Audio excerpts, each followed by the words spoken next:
Yo, what's up everyone? Welcome back, and today we have another bike here and it's the CF Moto 450 SRS. Ikaw ba yung tipo na gusto mo yung laging sporty look and yung gusto mong riding style is yung aggressive?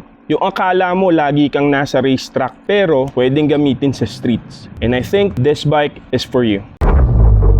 Alright mga tol, so meet the CF Moto 450 SRS. This bike is powered by 450cc parallel twin engine that produce a 50 horsepower, 37 to 38 kilowatt at 39 to 40 newton meters of torque. Naka 270 degree crank to mga tol, kaya yung tunog niya kapag naka muffler ay buong buo. At ito yung malupit dito mga tol. It has a single-sided swing arm and also it has under-seat exhaust. Ito naka aftermarket exhaust na siya, yan o, SC Project. Mamaya maririnig nyo pag sinound check natin. At ayan mga tol, tignan nyo, naka Brembo calipers ito.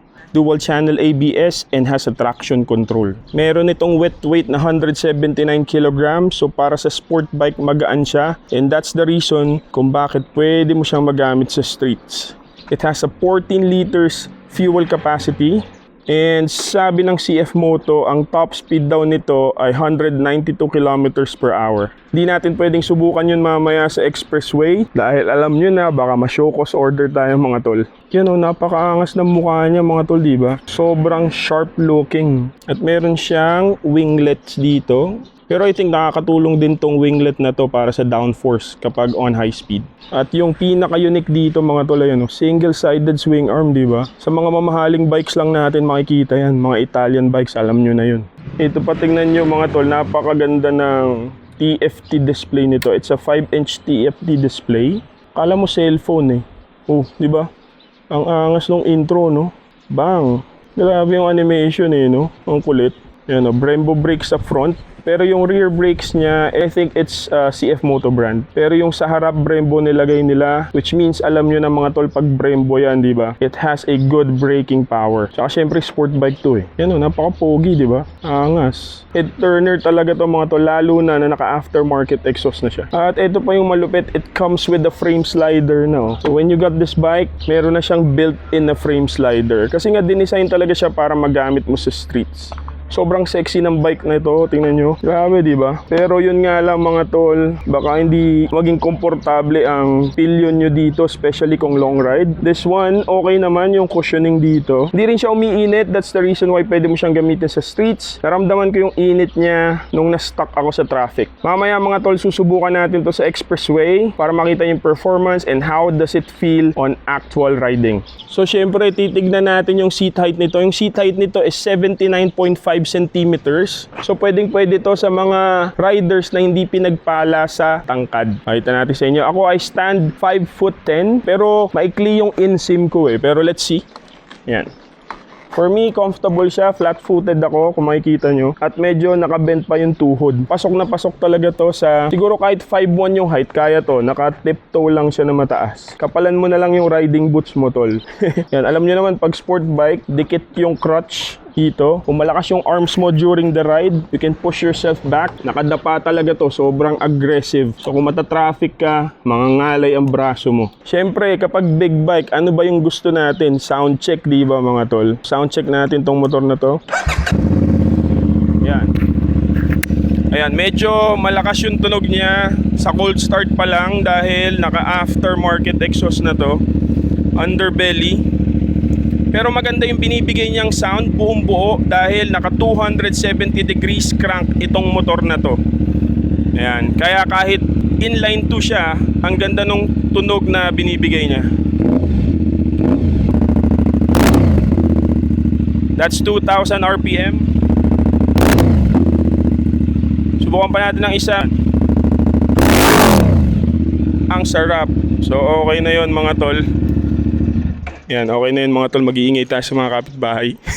Huge shout out to Axor Helmet Philippines. Ayan, gamit natin ngayon is yung Hunter. Bagay na bagay dito sa CF Moto 450 SRS, no? Pogi. And also, to Full Print Manila for a riding jersey today. Ayan, no? Padded jersey to mga tol, oh. Hindi lang basta jersey, hindi lang basta forma, you're also protected. Yan, tara, subukan na natin to sa expressway mga tol para makita nyo how it looks and how it feels riding this beast. Subukan natin sa expressway itong CF Moto 450 SRS. Actually, na-try ko na siya nung pinick up ko siya syempre from RNR Big Bikes. Yan, by the way nga pala sa RNR Big Bikes, naka-promo ngayon. Ang mga bikes nila, 999 pesos only for 24 hours. So, habol na kayo mga tol. If in case tapos na yung promo ni RNR Big Bikes kapag napanood nyo yung video na to, no worries mga tol. Pakita nyo lang yung video natin kay Sir Francis Padilla Vlogs ng RNR Big Bikes. At make sure naka-follow kayo sa social media natin at sa RNR Big Bikes. Malay mo, makakuha ka ng discount from Sir Francis Padilla. Okay, tara tol. Let's do this. Napakaganda talaga ng TFT display niya, oh, di ba? Ganda ng animation, no? And also, mga tol, itong TFT display niya, kung meron kayong CF Moto app, pwede nyo tong ma-connect. So, mamomonitor nyo siya dun. Ayan, oh, Bluetooth connectivity siya. Eh, syempre, wala tayo nun dahil di naman tayo CF Moto owner. Yan, thanks to RNR Big Bikes na subukan natin tong bike na to. Kaya ako nagbabala kayong bumili ng big bike, mga tol. Rentin nyo muna yan sa RNR Big Bikes. Marami silang units doon para masubukan nyo muna bago nyo bilhin. Diba?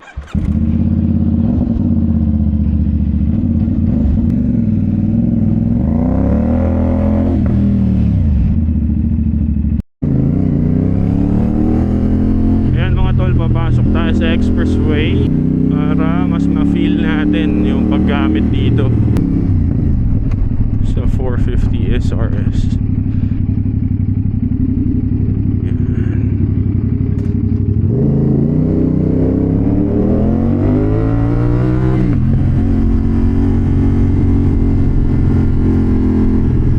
Ganda din yung kapit ng gulong niya.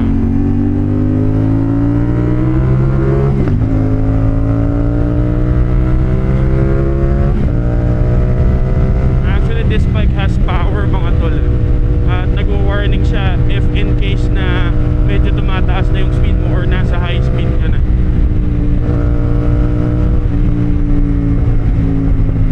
Pero yun nga, hindi siya talaga yung sync powerful ng mga sport bike, but it can give you the power that you need on the streets.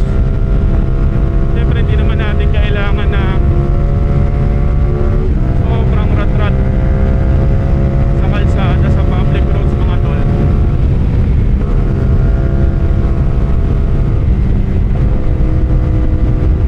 So, chill ride lang. Yan. So, it can give you or deliver the power na kailangan mo. Maganda yung throttle response niya. And yun nga, sabi sa CF Moto, this bike could go on up to 192 kilometers per hour na top speed. Siyempre, hindi natin pwedeng subukan dito yun, mga tol, dahil this is a public road to keep us safe and siyempre yung everyone safe din. So, ang importante, you can see how the bike performs on the street. So, eto mga tol, sobrang aggressive ng riding position niya.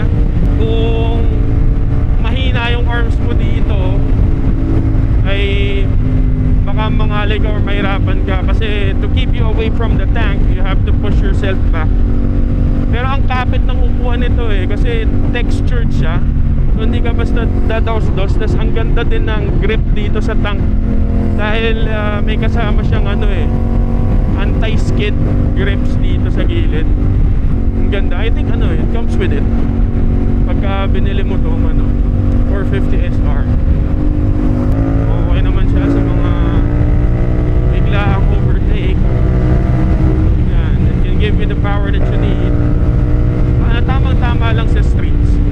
And based from other riders na kaibigan natin sa community that owns a 450 SR or yung etong 450 SRS na CF Moto, ang fuel consumption daw nito ay 19 kilometers per liter.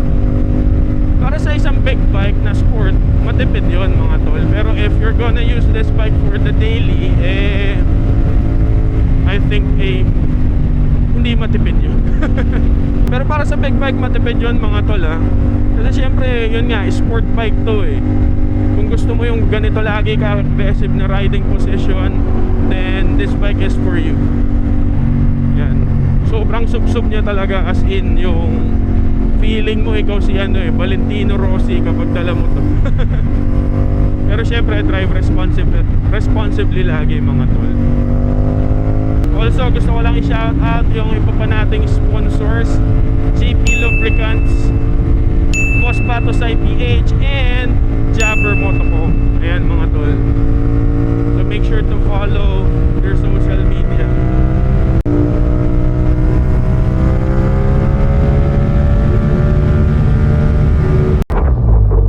Ito ulit tayo dito sa favorite spot natin na Petron. And let's shot some clips dito. Pinarongan nila. So dito na lang siguro. Yan.